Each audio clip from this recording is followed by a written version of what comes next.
Dylan n'était qu'un jeune homme tout à fait ordinaire, menant sa petite vie de parfait inconnu au jour le jour. Mais d'un coup, paf, le destin fait une sacrée embardée et le réincarne dans le corps d'un prince du Moyen-Âge. Seulement voilà, la vie n'est pas un conte de fées, et il ne s'est pas retrouvé prince, dans une somptueuse capitale.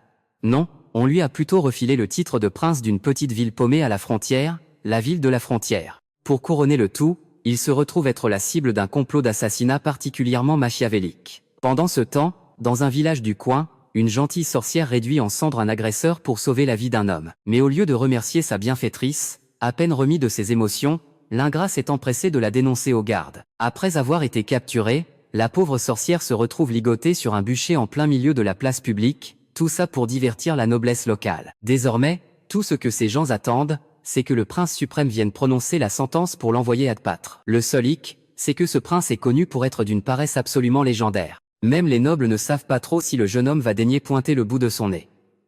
C'est alors que Baron, l'un des conseillers les plus proches du prince, part à sa recherche. En arpentant les couloirs du palais, il croise la servante, Tyr, et l'arrête pour lui demander s'il sait où se cache le prince. Elle lui avoue timidement qu'il est encore en train de faire la grasse matinée et refuse de se lever. Baron n'est pas vraiment surpris, il connaît trop bien les habitudes de son maître, alors il pousse directement la porte pour aller le réveiller. Pourtant, le visage de Tyr se décompose.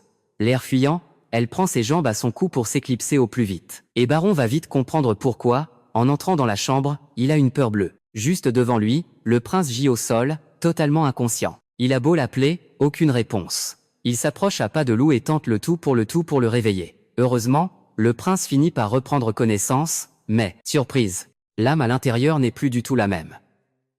Dylan ouvre les yeux dans ce nouveau corps, l'esprit totalement vide, incapable de savoir qui il est ni ce qu'il fait là. Pendant qu'il essaie désespérément de télécharger les souvenirs de l'ancien propriétaire pour recoller les morceaux, Baron, lui, reste persuadé que son prince est juste un peu dans le cirage. Il lui rabâche sans arrêt qu'il doit aller prononcer la sentence de mort de la sorcière.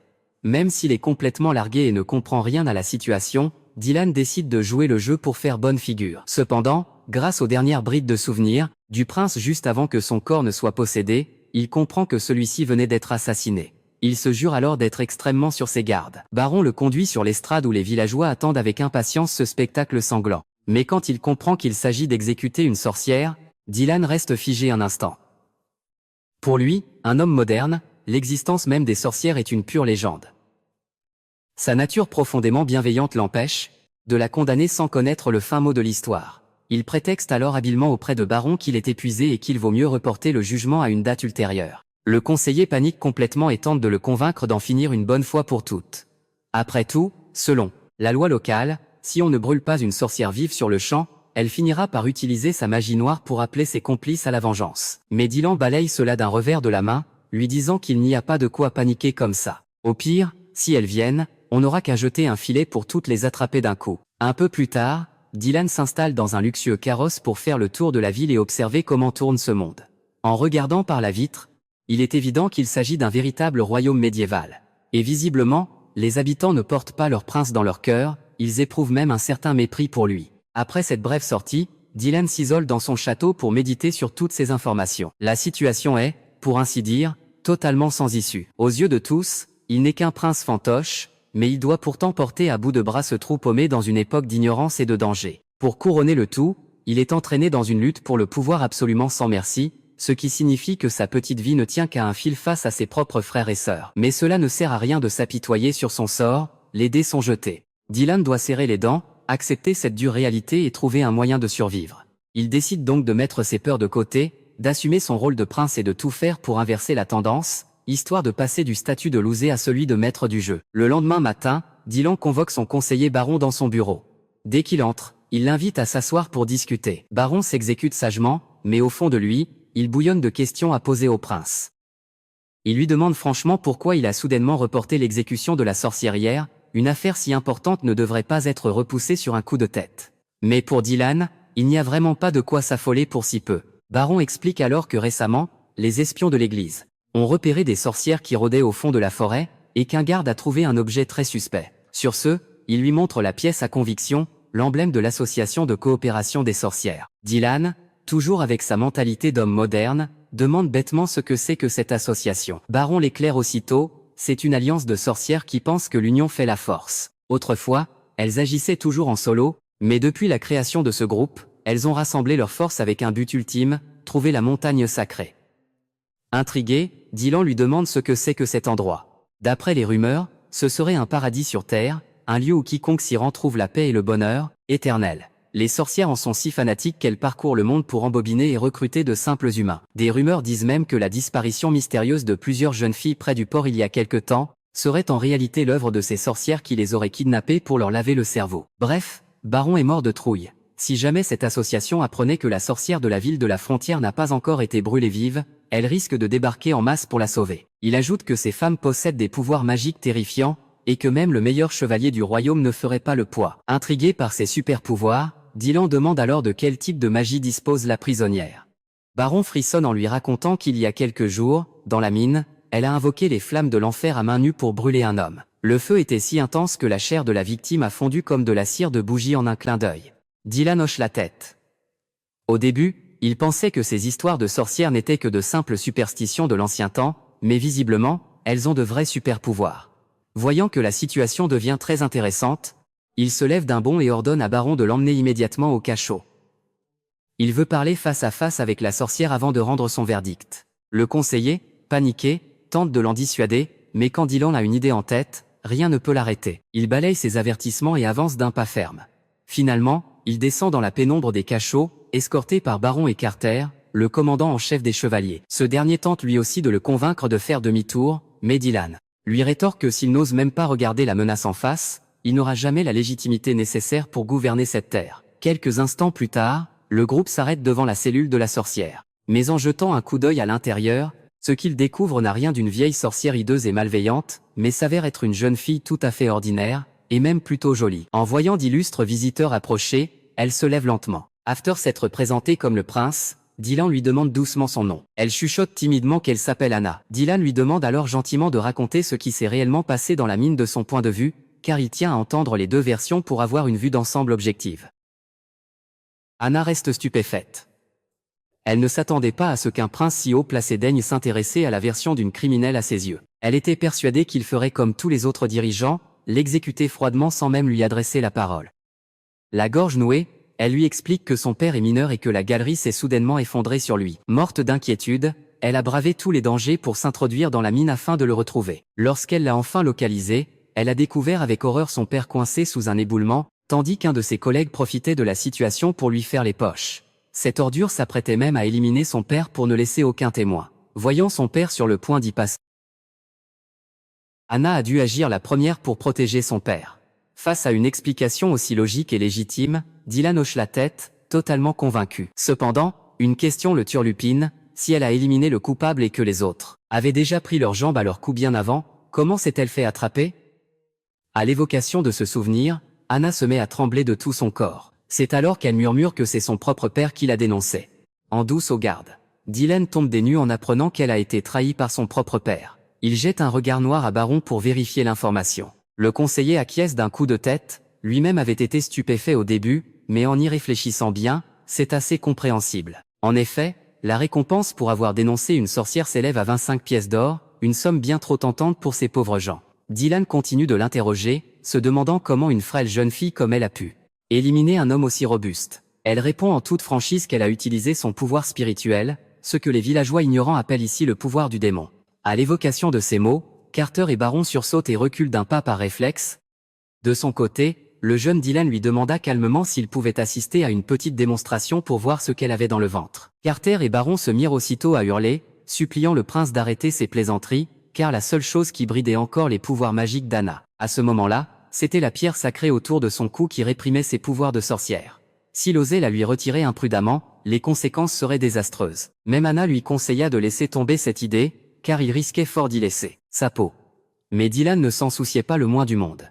Si Anna voulait vraiment se venger, sa cible prioritaire serait son propre vaurien de père, alors pourquoi s'en prendrait-elle à lui? Sur ce, il s'avança droit vers elle et tendit la main pour lui retirer la pierre. Voyant le prince commettre cette folie, Noah se jeta sur lui pour lui retenir le bras, l'avertissant de ne pas faire de bêtises. Malheureusement, dans la bousculade entre les deux, le collier de pierre sacrée fut brusquement arraché du cou d'Anna. Le sceau à peine brisé, ses pouvoirs magiques refirent surface instantanément et elle invoqua un feu de l'enfer qui s'embrasa violemment, ravageant toute la pièce en un clin d'œil. Noah et les gardes, paniqués, traînèrent Dylan de force hors de la cellule et le pressèrent de fuir au plus vite avant de finir rôti vivant. Quant à Dylan, il trouvait toute cette agitation bien ridicule. Même si les flammes émanant d'Anna étaient terrifiantes, aucune étincelle ne dépassait le pas de la porte. Il était évident qu'elle s'efforçait de contrôler le feu pour ne blesser personne. Cependant, il faut bien l'avouer, ce brasier était si intense que les chaînes de fer qui lui entravaient les mains fondirent instantanément comme neige au soleil, et ses vêtements furent réduits en cendres en un clin d'œil. Après cette démonstration stupéfiante, Anna sortit de la cellule, éteignit le feu ardent, puis demanda froidement à Dylan s'il était satisfait de ce test. Si c'était le cas, elle le pria d'ordonner son exécution sans plus tarder, car elle en avait assez d'être enfermée dans une cage comme une bête sauvage. Finalement, loin de céder à sa demande, Dylan se contenta d'afficher un sourire énigmatique. Il retira calmement sa cape pour la poser sur les épaules d'Anna, puis, contre toute attente, lui proposa de travailler pour lui. Porteur d'un véritable trésor, de connaissances scientifiques et technologiques de l'époque moderne, il savait pertinemment que les pouvoirs de ces sorcières défiaient toute logique. Selon les lois de la thermodynamique, il était impossible de créer du feu à partir de rien, sans le moindre combustible. Pourtant, s'il parvenait à exploiter cette source d'énergie infinie, il détiendrait à coup sûr la clé d'or pour lancer sa révolution industrielle. Et justement, à cet instant précis, Anna venait d'accomplir ce miracle sous ses yeux. Après tout, même si le fonctionnement de cette force magique restait un immense point d'interrogation, de son point de vue de véritable ingénieur, il savait que cette jeune fille était un trésor inestimable, une source d'énergie perpétuelle qu'il devait absolument s'approprier. Il prit donc la ferme résolution de faire tout son possible pour la protéger. Un peu plus tard, le vieux conseiller baron entra précipitamment dans la pièce pour lui annoncer que le stratagème de la fausse exécution avait été réglé à la perfection.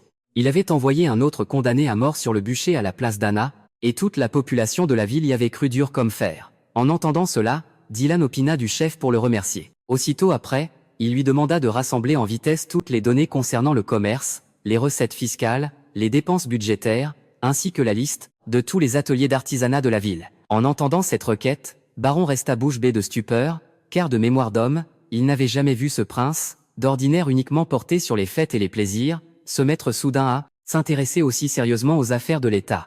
Curieux, il lui demanda si son Altesse se décidait enfin à prendre à cœur la sainte volonté du roi, mais Dylan préféra faire l'imbécile. Cette volonté royale dont parlait Baron n'était autre qu'un décret de lutte pour le pouvoir, sous forme de défi lancé par le souverain à toute la fratrie de Dylan. En observant d'un peu plus près ses redoutables rivaux, on découvrait que l'aîné, Gérald, s'était vu confier la puissante forteresse militaire du Nord. Quant à Timothy, il régnait sur le pôle économique le plus prospère de l'Est.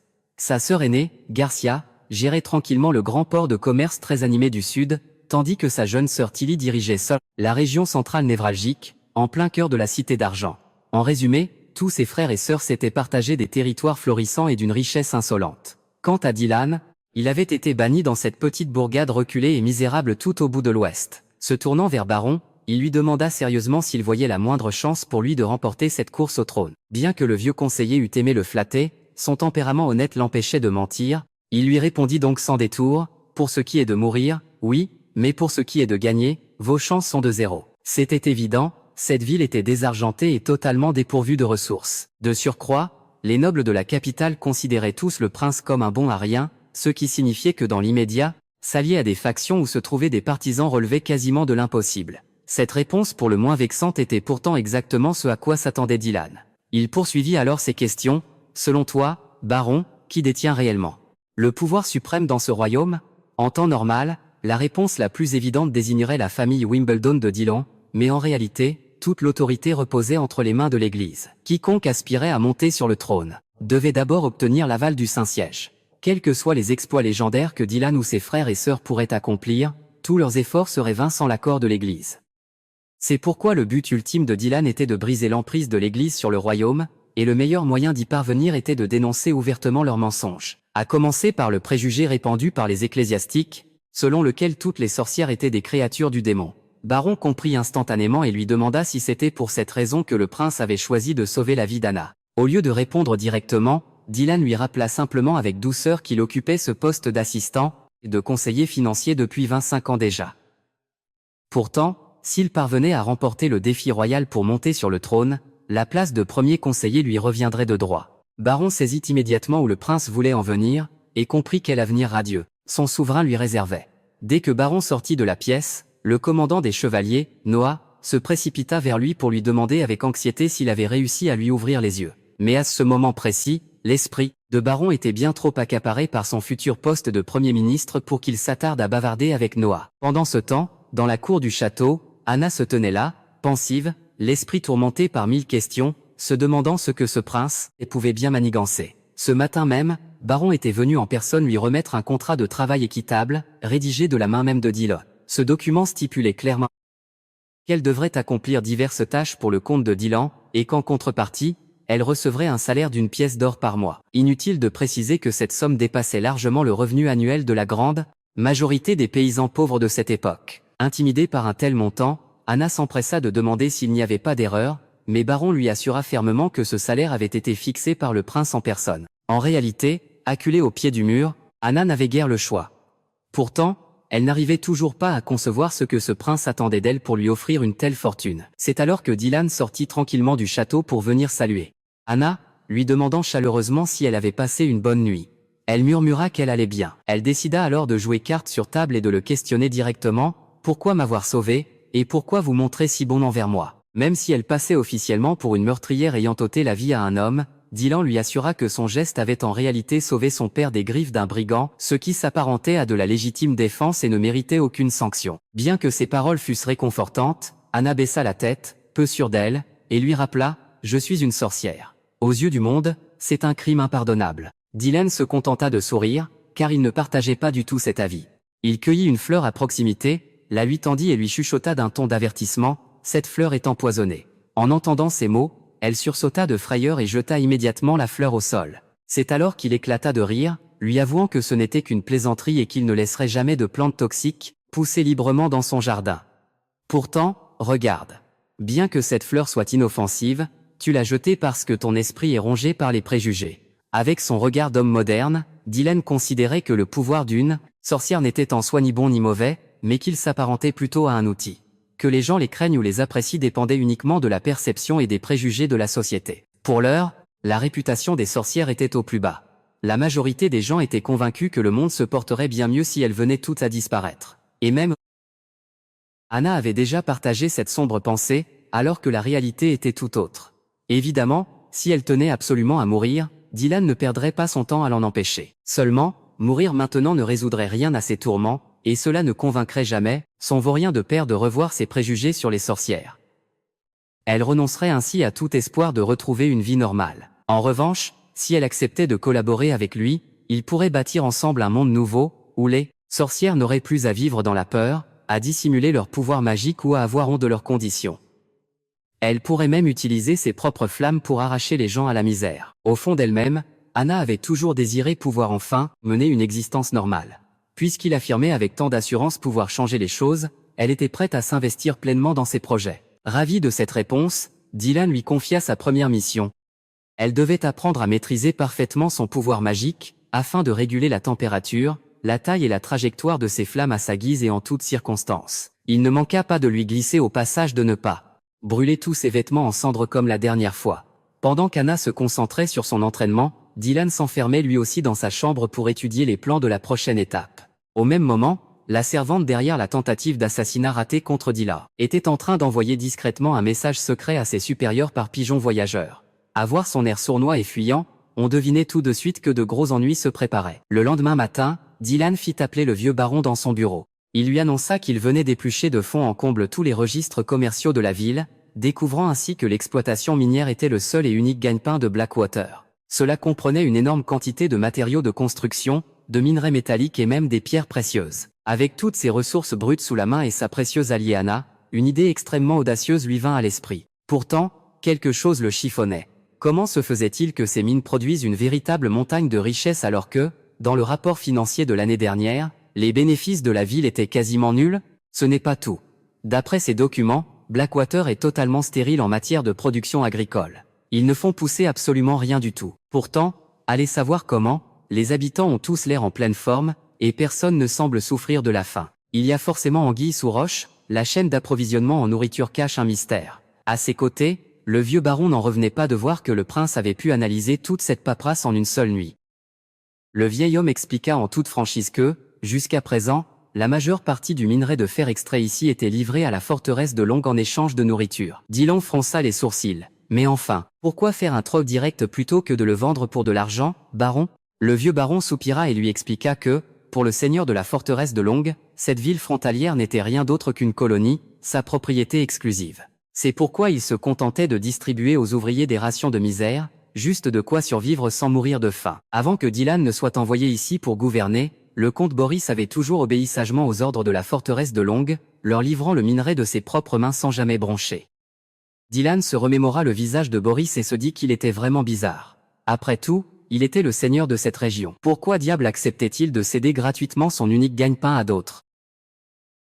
C'est alors que le vieux baron lui révéla le pot aux roses. Le comte Boris et une bonne partie des nobles d'ici possédaient en réalité des biens personnels bien à l'abri à la forteresse de Longue. Leurs intérêts personnels étaient donc directement liés à l'autre camp. Voilà pourquoi il s'efforçait de dépouiller Blackwater de ses richesses pour s'en mettre plein les poches. Ayant démasqué le manège de ses parasites, Dylan comprit qu'il ne pouvait plus fermer les yeux. Il frappa du poing sur la table et déclara fermement, « À partir d'aujourd'hui, ils n'auront plus droit à un seul gramme de notre minerai. » Le vieux baron paniqua instantanément. Si on coupait les ponts avec eux, comment allait-il nourrir la population? Dylan répondit avec le plus grand calme, « Si on ne le vend pas à Longue, on n'a qu'à envoyer ce minerai à la ville de Willow pour le vendre. Ensuite, on récupérera du cash bien réel pour acheter de la nourriture de qualité pour Blackwater. » Le vieux baron secoua vigoureusement la tête. C'est peine perdue, car la ville de Willow n'a jamais acheté une quantité aussi astronomique de minerais. Ils vont nous rejeter à coup sûr. Pourtant, sans plus de cérémonie, Dylan décida de lancer une méga promo en vendant le tout à moitié prix du marché.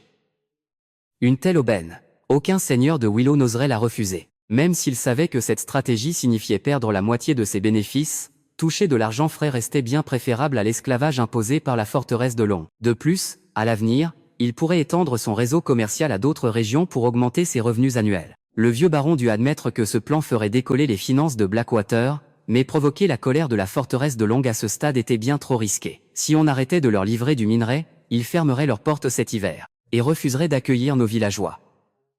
Dylan resta interdit, ne comprenant pas de quoi le vieil homme parlait. Le conseiller dut alors lui expliquer clairement, à chaque hiver, les bêtes sauvages au fond de la forêt se retrouvaient corrompues par des esprits démoniaques et devenaient folles. Elles attaquaient alors tout ce qui se trouvait sur leur passage. Manque de chance, Blackwater n'avait aucun rempart pour se protéger, rendant la défense contre ces monstres quasi impossible. C'est pourquoi, chaque année à l'approche de l'hiver, tous les villageois devaient fuir à toutes jambes, pour se réfugier à la forteresse de Longue, attendant le printemps et le départ des monstres pour oser enfin revenir. Voyant que la situation était critique, Dylan convoqua immédiatement en urgence quelques chasseurs expérimentés ayant déjà affronté ces créatures. Les chasseurs confirmèrent que ces bêtes mutantes n'étaient à la base que des animaux ordinaires, mais dotés d'un instinct sauvage décuplé et d'une force herculéenne. Cependant, il arrivait parfois que de véritables monstres d'élite fassent leur apparition. Ces monstres possédaient la force d'un lion, des ailes d'aigle et une peau extrêmement épaisse, solide comme un tank. Ces abominations étaient presque immortelles et terriblement difficiles à battre. Heureusement, ils étaient peu nombreux, et leurs ailes atrophiées leur permettaient seulement de voler sur de très courtes distances. En gros, il suffirait de construire des remparts assez hauts et solides pour leur barrer la route. Comparés à ces monstres volants, les bêtes mutantes ordinaires étaient bien plus faciles à gérer. Parmi les chasseurs, un certain Hache de Fer avait même éliminé 2 de ces créatures de ses propres mains. Curieux, Dylan lui demanda de lui raconter cela en détail. Lors de cette confrontation, le chasseur était tombé sur un sanglier et un loup mutant. Le sanglier avait une peau incroyablement épaisse, tandis que le loup se déplaçait à une vitesse folle. Il avait donc dû utiliser des pièges spéciaux pour le capturer. De toute façon, dès que la première vague de monstres approchait, l'équipe de chasseurs allumait un brasier d'alerte pour avertir la population. Ravi de ces révélations et reconnaissant pour leur dévouement, Dylan décida de sortir sa bourse, pour offrir à chacun une prime de 10 pièces d'argent avant de les congédier. Immédiatement après, il demanda au capitaine des chevaliers, Carter, de l'escorter jusqu'au brasier d'alerte. Une fois sur place, il sortit du papier et un crayon pour dresser une carte et calculer précisément, à la seconde près le temps qu'il faudrait pour que l'alerte parvienne aux villageois après l'apparition des monstres. Voyant son seigneur s'y affairer, Carter demanda timidement, « Comptez-vous vraiment faire rester les habitants à Blackwater pendant tout l'hiver ?» Dylan acquiesça d'un coup de tête. « C'est bien pour cela que je prévois de construire des remparts tout autour de la ville. La première étape de mon grand projet est précisément de bâtir cette muraille. En temps normal, avec les technologies de l'époque médiévale, il serait absolument impossible de construire des remparts en seulement 3 mois. C'est pourquoi Dylan décida d'abattre sa carte maîtresse. Il ordonna aux mineurs de rassembler du calcaire ainsi que d'autres matières premières, secondaires et de tout apporter dans ses appartements privés. Ensuite, il fit appel à sa précieuse alliée Anna, lui demandant d'utiliser ses flammes infernales pour calciner le calcaire et obtenir du clinquer. Une fois l'opération terminée, il remercia Anna et ordonna aux gardes d'emporter le clinker pour le mélanger avec du gypse selon un ratio parfait de 10:1. C'est ainsi qu'il obtint un ciment de haute qualité absolument remarquable. Autour de lui, les gens restèrent perplexes devant ce mélange, ne comprenant pas ce qu'il pouvait bien avoir de magique, car cela ressemblait simplement à un tas de sable grisâtre. Dylan se contenta d'un sourire narquois et déclara, « Avec cette simple poudre, nous pourrons facilement transformer de simples pierres de taille en la plus robuste des murailles. » Pour prouver qu'il ne bluffait pas, il demanda à Carter de verser le ciment fraîchement préparé directement sur un tas de pierres au coin de la cour. Le lendemain matin, le ciment avait complètement durci. D'un clin d'œil, Dylan invita Carter à tester sa solidité. Obéissant, le capitaine s'avança avec une pelle en fer, puis frappa de toutes ses forces. Pourtant, le bloc de pierre scellé par le ciment ne broncha pas d'un poil, aussi dur qu'un roc. Il fut totalement sous le choc. Ce produit incroyable allait être réellement leur permettre de dresser des remparts en seulement 3 mois. Il pourrait même consolider le château pour en faire une forteresse imprenable. Dylan écarta aussitôt cette idée, car son but ne se limitait pas à un château égoïste. Il comptait utiliser ce ciment pour rebâtir des logements décents pour toute la population, afin qu'à l'avenir, tout le monde puisse vivre dans des maisons solides, sans plus jamais craindre que les tempêtes ou les blizzards ne fassent s'effondrer leurs toits. Mais cela, c'est pour un avenir lointain. Pour l'instant, l'urgence absolue est de terminer cette muraille au plus vite. Pour accélérer la cadence, Dylan demanda à Anna de lui prêter main forte chaque jour pour cuire le ciment, ce qu'elle accepta avec un grand sourire. De son côté, Matt fut nommé maître d'œuvre principal, chargé de superviser le chantier des remparts. Sur le papier, tout semblait se dérouler à merveille et suivre exactement le plan de Dylan. Pourtant, quelques jours plus tard, lorsqu'il se rendit en personne sur le chantier pour inspecter l'avancée des travaux, il resta sans voix devant le spectacle. Les travaux avançaient à une lenteur telle que parler d'un rythme de tortue serait une insulte envers les tortues. En plus, en y regardant de plus près, la muraille qui s'élevait était complètement de travers, avec une qualité de construction aussi médiocre. Il était impensable de résister à l'assaut d'une horde de monstres. À ses côtés, Carter baissa la tête de honte et présenta ses excuses au prince pour ne pas avoir été à la hauteur de ses attentes. Le vieux baron prit alors la parole. Pour prendre la défense du chevalier, rappelant que celui-ci n'avait toujours connu que le maniement de l'épée et n'y connaissait absolument rien en maçonnerie. De surcroît, même avec le ciment miracle fabriqué par le prince en personne, sans un maître d'œuvre d'expérience pour diriger et coordonner les opérations, il était impossible d'obtenir un résultat décent. En entendant cela, Dylan ordonna sur le champ à Baron de lui dénicher un maître d'œuvre qualifié à tout prix, affirmant que l'argent n'était pas un problème. Pourtant, le véritable obstacle n'était pas financier. Cette ville de Blackwater était pauvre comme Job, et il était impossible d'y trouver le moindre talent. Dylan déclara alors avec le plus grand détachement, « S'il n'y en a pas ici, allez donc chercher dans les cités voisines. » Car il avait décidé que le chantier devait fonctionner sans accroc et s'accélérer immédiatement.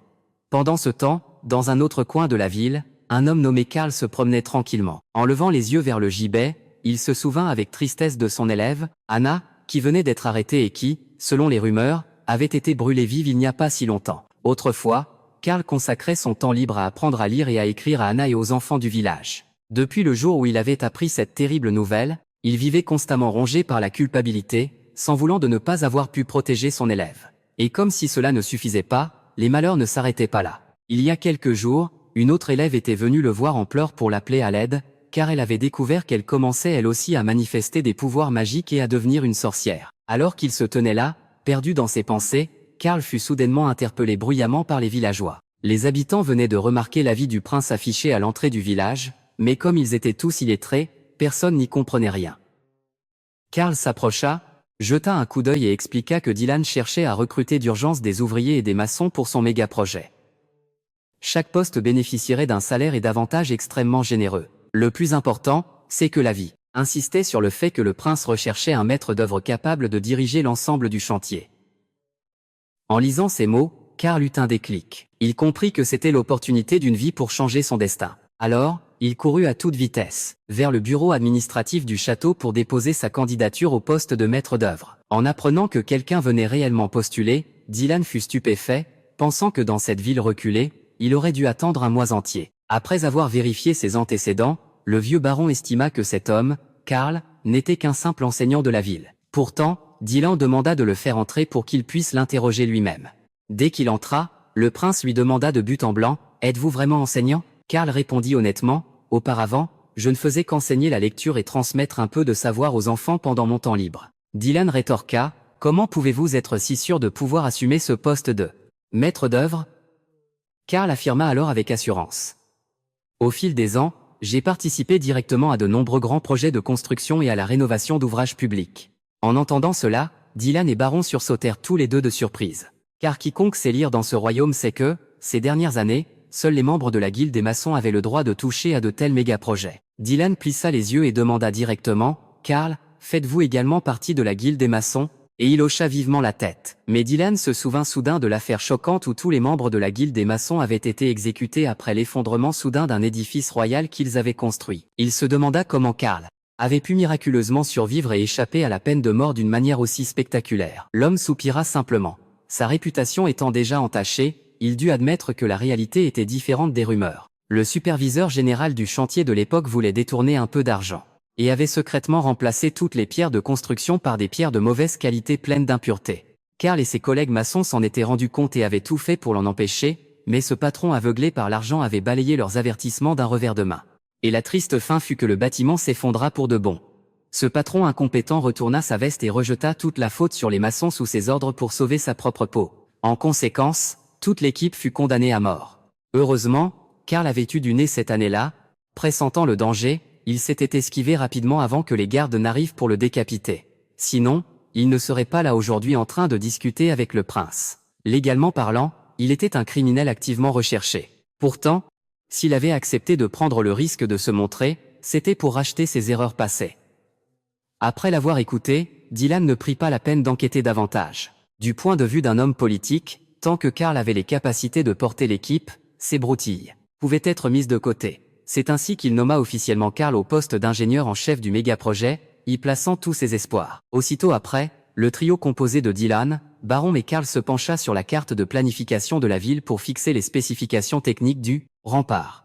Dylan voulait que la muraille fasse environ 600 mètres de long pour englober toute la ville, 15 mètres de haut, et qu'elle soit assez large pour que 4 hommes puissent y marcher de front. Le maître d'œuvre Karl affirma que si le prince voulait un mur haut de 15 mètres, la base devrait être 2 fois plus large que le sommet, avec une tranchée de fondation d'au moins 1 mètre de profondeur. Il fit un calcul rapide. Si le prince lui fournissait environ 150 ouvriers vigoureux, il s'engageait à terminer ce projet en 3 ans. Le visage de Dylan s'assombrit immédiatement de déception, car il n'avait que 3 mois tout au plus avant que les monstres ne déferlent. Karl fut stupéfait d'apprendre que le but du mur était de repousser les bêtes mutantes. Si la situation était aussi désespérée, il déclara que ce défi n'était pas tout à fait impossible. Le but principal étant seulement d'arrêter les bêtes sauvages, il n'avait pas besoin de construire un mur aussi haut, ce qui gaspillerait des ressources, mais pouvait simplement réduire la hauteur à 12 mètres. L'épaisseur de la base pouvait être réduite d'un tiers. En combinant cela avec l'effectif de la main-d'œuvre, il était confiant de pouvoir finir les fondations en seulement 1 mois et demi, et toute la muraille serait prête avant que les monstres n'arrivent en masse. Pourtant, même en gagnant tout ce temps, le rempart nécessiterait encore une quantité colossale de pierres de taille. Et avec les techniques artisanales actuelles, comment trouver la technologie nécessaire pour tailler toutes ces pierres à temps? Dylan sourit d'un air moqueur et lui dit de ne pas s'en faire, car pour ce projet, il n'aurait absolument pas besoin de tailler ou de façonner la moindre pierre. Pour prouver ses dires, il le raccompagna dans un coin de la cour pour lui faire voir de ses propres yeux le tas de pierres cimentées la veille.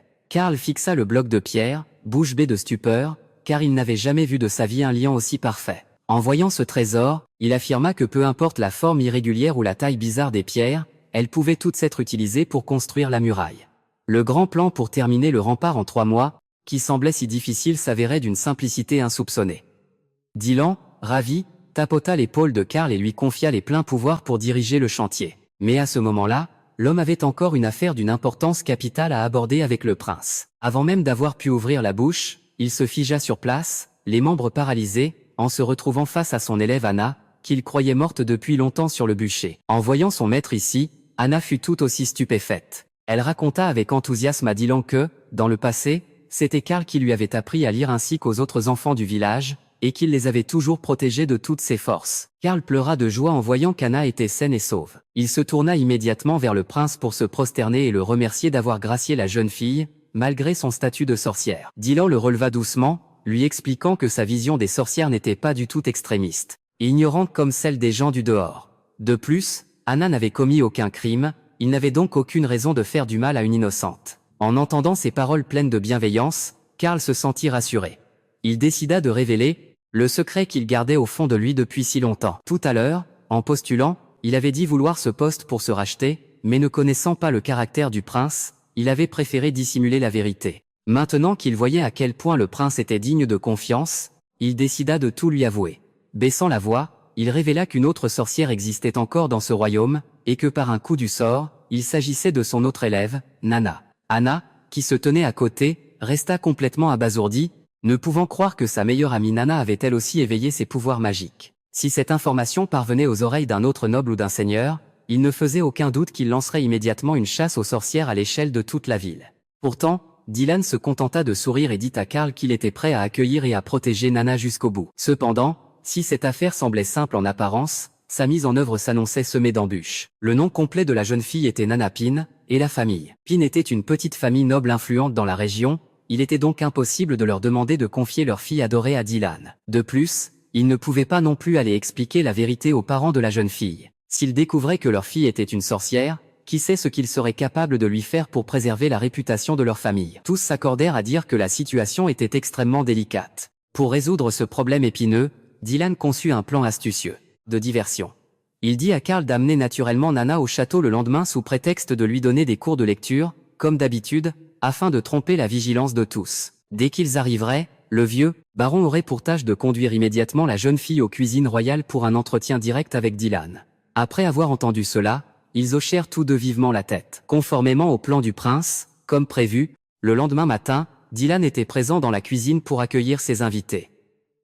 Quelques minutes plus tard, Karl entra en guidant la petite Nana qui tremblait en regardant autour d'elle. Voyant la tension ambiante, Dylan se présenta chaleureusement pour rassurer la fillette. Karl, debout à côté, l'encouragea également. Nana, salue vite le prince. Pourtant, la fillette n'osa pas lever les yeux pour regarder ce prince si haut placé. Dylan l'invita gentiment à s'asseoir, mais Nana resta immobile comme une statue. Voyant que la diplomatie ne fonctionnait pas, il tenta de l'amadouer avec une assiette de pâtisserie parfumée préparée à l'avance. Pour une enfant comme Nana, les gâteaux étaient une tentation irrésistible, mais la peur du prince la rendait hésitante et elle n'osait pas s'approcher. C'est à ce moment de blocage qu'Anna descendit tranquillement les escaliers. Dès que Nana vit son amie bien-aimée toujours en vie, elle fut folle de joie et se précipita, pour la serrer fort dans ses bras après ces longs jours de séparation. Après avoir réalisé que ce charmant prince était le sauveur d'Anna, le cœur de Nana chavira instantanément, son estime pour lui grimpa à 100% et elle ne ressentit plus la moindre crainte. Profitant de l'occasion, Dylan entra doucement dans le vif du sujet et lui demanda « Est-ce vrai que tu as récemment éveillé tes pouvoirs de sorcière ?» Nana hocha la tête pour confirmer. Il continua à l'interroger « Depuis quand cela s'est-il produit ?» et il lui demanda si elle pouvait raconter en détail le moment de son éveil. Il y a environ une semaine, Nana avait trouvé dans le jardin un petit oiseau blessé à la patte. Saisie de pitié et animée par un immense désir de le soigner, soudain, ses mains se mirent à émettre un liquide magique ressemblant à de l'eau qui enveloppa complètement le petit oiseau. Lorsque l'eau disparut, le miracle se produisit. La patte cassée de l'oiseau était complètement guérie, et il se mit à sautiller et à gazouiller joyeusement, comme s'il n'avait jamais été blessé. En entendant cela, les yeux de Dylan s'illuminèrent de mille feux, se disant en lui-même que c'était bien le légendaire pouvoir de guérison. Sans perdre une seule seconde, il se tourna vers le capitaine des chevaliers, Carter, pour lui donner un ordre. D'aller immédiatement au marché des chasseurs pour rafler toutes les bêtes gravement blessées ou mutilées, ou même celles qui venaient tout juste de clancer, et de les lui apporter d'urgence afin de tester jusqu'où pouvaient aller les limites du pouvoir de guérison de Nana. Peu après, Carter revint au palais les bras chargés d'animaux, exactement comme demandé. Dylan demanda gentiment à Nana de faire une petite démonstration de son pouvoir sur ces bêtes blessées pour voir ce que ça donnait. Au début, la fillette hésita un peu, mais sous les encouragements de tout le monde, elle finit par se mettre au travail. Après avoir évalué sa capacité pendant un moment, Dylan comprit clairement le fonctionnement du pouvoir de guérison de Nana. Elle pouvait soigner n'importe quelle blessure ouverte, et même les membres sectionnés pouvaient être recousus à la perfection si l'on s'y prenait à temps et qu'ils étaient bien conservés. Cependant, le point faible crucial de cette capacité est qu'elle ne peut pas faire repousser un membre s'il a complètement disparu, et, bien sûr, elle ne peut absolument pas ressusciter les morts. Témoin de cette incroyable démonstration, le commandant en chef Carter comprit enfin pourquoi Dylan était si obsédé par les sorcières. Si ce pouvoir de guérison était appliqué sur le terrain, son potentiel pour sauver des milliers de vies, notamment les soldats sur le champ de bataille, serait tout simplement infini. Après avoir laissé les deux fillettes, Anna et Nana, bavarder à cœur joie, Dylan se tourna vers Carter pour lui ordonner d'escorter Nana chez elle en toute sécurité. En entendant cet ordre, celui-ci resta complètement bouche bée. Il était pourtant persuadé qu'en découvrant que Nana possédait un pouvoir de guérison aussi incroyable, le prince l'assignerait à résidence ou la garderait au château pour s'assurer l'exclusivité de ses services. Mais Dylan savait pertinemment que Nana était la fille chérie de la noble famille Pin. S'il abusait de son pouvoir pour la kidnapper ou la séquestrer au château par la force, ce serait tout à fait possible. Après tout, cette petite famille ne pourrait rien faire contre lui, mais cela aurait un prix. C'est pourquoi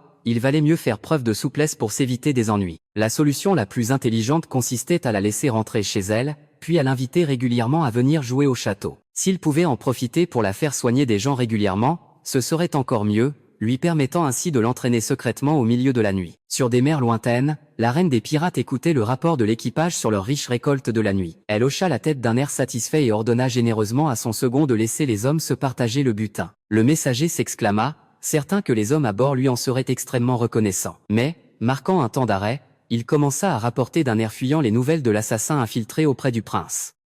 Dylan. La tentative d'assassinat avait lamentablement échoué. Bien qu'elle ait empoisonné la nourriture de Dylan comme prévu, au lieu de mourir, le prince s'était simplement évanoui pendant quelques minutes, avant de se réveiller, Dieu sait comment, en pleine forme. En entendant cela, la reine des pirates lui lança un regard noir à glacer le sang, lui disant d'une voix menaçante qu'elle ne voulait pas d'excuses. Elle décida d'accorder à la tueuse une ultime chance de remplir sa mission. Pour s'assurer que ce pion ne tente pas de la trahir, elle ordonna à ses sbires d'envoyer immédiatement à l'assassin un effet personnel de sa petite sœur, accompagné d'un message prévenant que si elle échouait, elle ferait mieux de préparer les funérailles de sa sœur. Pendant ce temps, de retour à la cité de Blackwater, le chantier colossal de la muraille, sous la direction de Karl, avançait à merveille. Les travaux progressaient à la vitesse de l'éclair. Selon ses calculs, la muraille serait assurément terminée juste avant l'arrivée de la horde de monstres mutants. De plus, grâce à l'argent frais récolté lors de la vente massive de leur stock de minerais, à la ville de Willow, Dylan avait pu constituer d'immenses réserves de nourriture pour garder la population bien nourrie, écartant ainsi toute menace de famine durant le rude hiver. Pourtant, le vieux conseiller baron entra dans le bureau avec une mine sombre et inquiète, tendant le grand livre de comptes pour lui faire face à leur situation financière alarmante, qui était dans le rouge. Il faisait face à un déficit budgétaire colossal en raison des dépenses excessives pour stocker les vivres. À ce rythme de dépenses effrénées, les caisses seraient officiellement vides d'ici le printemps prochain. Dylan balaya l'avertissement d'un revers de main. Pour l'instant, l'important était de garder toute la ville en vie durant l'hiver, le reste attendrait. De plus, ils détenaient toujours leurs poules aux œufs d'or, à savoir des mines de minerais inépuisables. Une fois l'hiver passé, ils comptaient récupérer tout le minerai normalement destiné à être livré en tribut à la forteresse de Long pour le vendre aux enchères à d'autres régions. Cela suffirait largement à combler le déficit budgétaire. Baron trouva l'idée logique, mais il ne put s'empêcher d'avoir une sacrée frousse. S'il rompait soudainement leur accord en coupant totalement l'approvisionnement de la forteresse de Long, le duc Ryan ne resterait jamais les bras croisés. À peine eut-il prononcé ces mots qu'un garde entra tout essoufflé pour annoncer qu'une délégation d'ambassadeurs de la forteresse de Long venait d'arriver en ville. Dylan plissa les yeux et ordonna immédiatement de préparer un banquet pour accueillir ses invités de marque. Peu après, il rencontra en personne Owen, l'ambassadeur plénipotentiaire de la forteresse de Long. Pour faire court après tous les discours d'usage, Owen était venu ici pour réclamer une dette. L'échéance pour la livraison de minerais étant dépassée depuis belle lurette, il espérait que le prince chargerait rapidement le minerai sur les chariots sans tarder s'il voulait encore recevoir les vivres d'urgence de la forteresse de Long.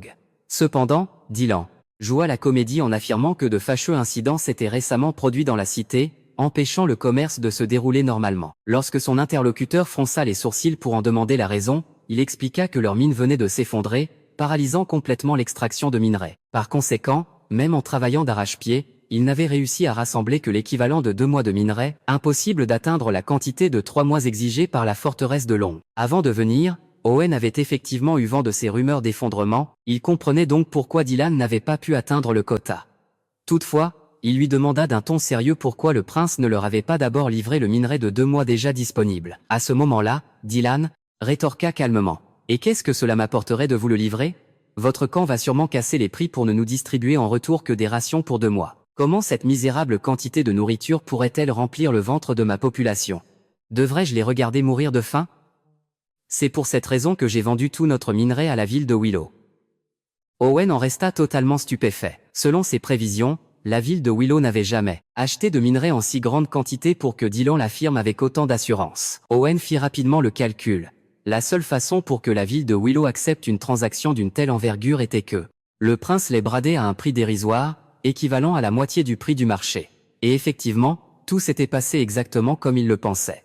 Dylan haussa les épaules et dit d'un air détaché, « Après tout, c'est toujours plus rentable que de travailler pour rien. » En entendant cela, Monsieur Owen comprit la logique. Comme il était un pur homme d'affaires, il n'avait aucun préjugé envers la cité de Blackwater. Voyant que le prince était coriace, il proposa qu'à l'avenir, la forteresse de Long paie en argent frais pour racheter ce minerai à hauteur de 70% du prix du marché, et de régler Ruby sur l'ongle en pièces d'or royales. Sur le plan économique, cette offre était certes très alléchante, mais Dylan savait pertinemment que si Owen était de bonne foi, les vieux nobles rusés de la forteresse de Long ne partageraient jamais sa vision. Il accepta donc temporairement, à condition que celui-ci parvienne à convaincre les nobles de signer et d'approuver cette clause avant qu'ils ne consentent à faire affaire avec eux. Monsieur Owen hocha la tête et promit de faire de son mieux, mais avant de partir, il ne manqua pas de lui rappeler que l'hiver approchait à grands pas. Après un tel revirement, il doutait fort que les nobles de Long ouvrent leurs portes cette année pour accueillir la population locale venue se réfugier.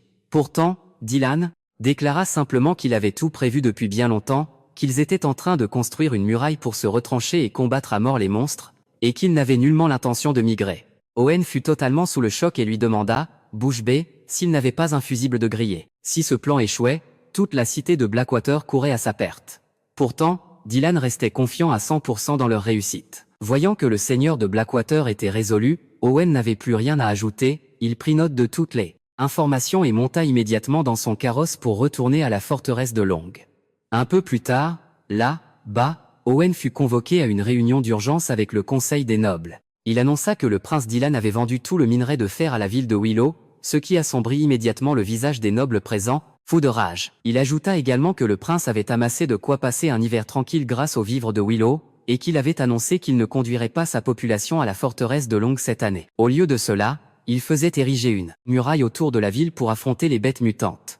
À ces mots, toute la salle de réunion éclata soudain en rire moqueur. Les nobles rirent à gorge déployée, persuadés que Dylan avait perdu la tête ou qu'il souffrait d'un grave délire. Pour s'imaginer pouvoir bâtir une muraille en si peu de temps. Pourtant, le duc Ryan affichait un visage déçu et furieux, il frappa du poing sur la table et demanda rageusement pourquoi une nouvelle d'une telle importance devait lui parvenir par Owen, alors que le comte Boris passait toute l'année à respirer l'air de la ville de Blackwater, sans jamais daigner envoyer le moindre rapport. En entendant son nom, Boris s'est mis à suer à grosses gouttes, essayant maladroitement de se justifier. Il avait bien vu Dylan s'activer à recruter des maçons et des chefs de chantier, mais il était persuadé que le prince faisait encore ses caprices de gosse gâté, qu'il embauchait juste des gens pour rénover son château et le rendre plus luxueux. Jamais de la vie il n'aurait pu imaginer que le prince puisse être aussi délirant. Le duc Ryan a jeté un regard noir à Boris, un regard à vous glacer le sang, pour le punir de sa négligence à suivre la situation de près. Cependant, il a décidé de mettre temporairement de côté la punition de Boris. Il s'est alors tourné vers Owen pour lui demander son avis. Après l'avoir écouté, Owen est allé en personne faire un tour sur le chantier pour voir de quoi il retournait. Et effectivement, un mur d'enceinte était bien en train de s'élever. Pourtant, d'après ce qu'il a pu voir, ce mur semblait ridiculement bas. Du coup, il avait bien du mal à croire que cette construction de pacotille puisse tenir debout face à un assaut massif des monstres. Finalement, il en a déduit que ce rempart n'était qu'un simple stratagème politique. Le prince voulait juste se servir de ce prétexte de construction pour afficher son indépendance et forcer la forteresse de Long à débourser de l'argent pour acheter son minerai. Personnellement, Owen trouvait que l'affaire n'était pas si mauvaise. Après tout, Dylan avait déjà fait savoir qu'il était prêt à signer un contrat de vente de minerai à la forteresse de Long avec une sacrée réduction, 30% de moins que le prix du marché. De plus, que les défenses de Bordertown finissent par s'effondrer ou non, ce contrat restait une affaire bien trop juteuse pour la forteresse de Long. Dans le pire des scénarios, si ce mur minable se faisait complètement démolir par les monstres, les choses reviendraient simplement au point de départ. La forteresse de Long ne perdrait absolument rien dans l'histoire. Mais si un miracle se produisait, si le mur tenait bon et repoussait les bêtes mutantes, Long en sortirait encore plus gagnante. À ce moment-là, l'effort de guerre contre les monstres serait partagé, et Long économiserait ses troupes et ses ressources pour défendre sa propre cité. Sans compter qu'une fois Bordertown capable de se défendre seul, l'immense étendue de terre entre les deux régions serait totalement sécurisée. Les nobles pourraient alors coloniser ces terres à leur guise, y installer des plantations et s'en mettre plein les poches. Et surtout, si Dylan s'était traîné dans ce trou paumé, c'était uniquement à cause de la volonté du roi. D'ici 5 ans tout au plus, une fois la guerre de succession terminée, il devrait de toute façon plier bagages et rentrer à la capitale. À ce moment-là, un Bordertown flambant neuf, riche, prospère et doté d'infrastructures de premier choix, tomberait directement sous le contrôle du duc Ryan. C'était l'affaire du siècle, impossible de trouver mieux. En entendant cela, les nobles assis autour de la table ont éclaté de rire, se moquant d'Owen et disant qu'ils voyaient la vie en rose. Mais d'un ton sec, le duc Ryan a fait taire toute la bande. Il savait pertinemment que l'analyse d'Owen était en réalité extrêmement fine. Pour faire simple, s'il acceptait de s'abaisser aux exigences de Dylan, il serait littéralement invincible.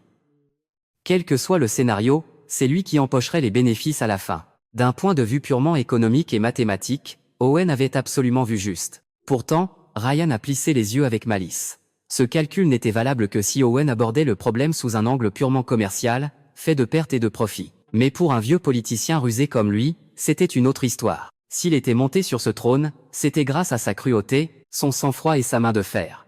Jamais il n'accepterait de tolérer un gamin assez insolent pour oser défier son autorité. Par pur orgueil et pour préserver son pouvoir absolu, il a déclaré qu'il ne signerait pas ce contrat de merde proposé par ce gamin de Dylan. Pendant que la forteresse de Long traversait cette intense bataille d'esprit, à Bordertown, Dylan faisait battre le tambour pour rassembler tous les habitants afin de faire une annonce publique sur la situation. Dès que la foule s'est réunie, il a annoncé d'une voix forte qu'il avait récemment reçu l'ambassadeur de la forteresse de Long venu réclamer l'impôt régulier en minerai. Cependant, leur mine venait de s'effondrer et les travaux de réparation étaient loin d'être terminés.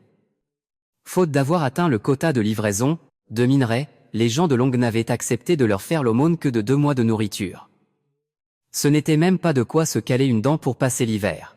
Pour piquer l'orgueil de ses troupes, Dylan a rouvert une vieille blessure, en rappelant aux habitants la tragédie d'il y a quelques années. Les monstres avaient semé la terreur pendant plus de 3 mois, mais la forteresse de Long s'était montrée impitoyable, refusant catégoriquement de leur envoyer le moindre morceau de pain. Résultat, de nombreux amis, membres de leur famille et proches étaient morts de faim dans d'atroces souffrances.